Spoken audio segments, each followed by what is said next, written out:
नमस्कार, मी विठ्ठल दांडगे. आज आपण ज्या शेतात उभे आहे ते शेत आहे जामनेर तालुक्यात चिंचखेड हे गाव आहे. चिंचखेड गावामध्ये आपण श्री भागवत चव्हाण तुळशीराम चव्हाण यांच्या शेतात उभे आहे.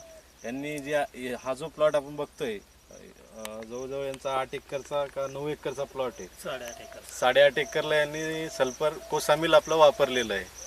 ते आपण त्याच्याशी थोडा चर्चा करणार आहोत. बा या कोसामिलबद्दल आपल्याला काय काय फायदे झाले, कोसामिलमुळे आपल्या शेतात काय फायदे झाले आणि त्या प्रोडक्टचे आपल्याला काय उत्पन्न मिळालं, कशा प्रकारे त्याचा फायदा झाला हे तर आपण त्यांच्याकडून ऐकून घेणार आहोत.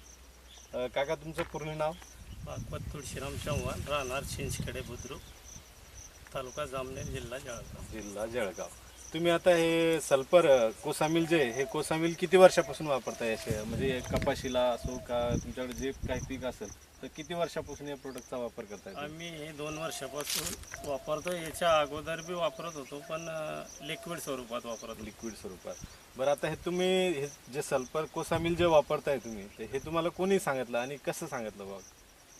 ते दांडगे साहेब आले होते कोसामिलचे. जसं मी चालू होतो तुमच्या. हां, त्यांनी सांगितलं की बाबा ते 15% असतं लिक्विड, हे आमचा 80-90% सल्फर असलेलं सिलेटेड फॉर्ममध्ये तुम्ही हे वापरून बघा. सिलेटेड म्हणजे लवकर विरघळणार, लवकर विरघळणार. पाण्यात सुद्धा देता येते. पाण्यातून सुद्धा देता येतं आणि मटेरियलमध्ये काढून सुद्धा देता येतं, असं दांडगे साहेबांनी सांगितलं. मी ज्यावेळेस ते लिक्विड वापरत होते ते कशाला वापरत होते तुम्ही? ज्यावेळेस आम्ही लिक्विड वापरत होते ते फक्त केळीला वापरत होतो. केळीला वापरत होते. बरं, तुम्ही जे लिक्विड दरवर्षी वापरत होते, लिक्विड सल्फर किंवा तुम्ही बेंटोनाइट पण वापरत होते का? डाळीसारखं जे सल्फर येतं ते?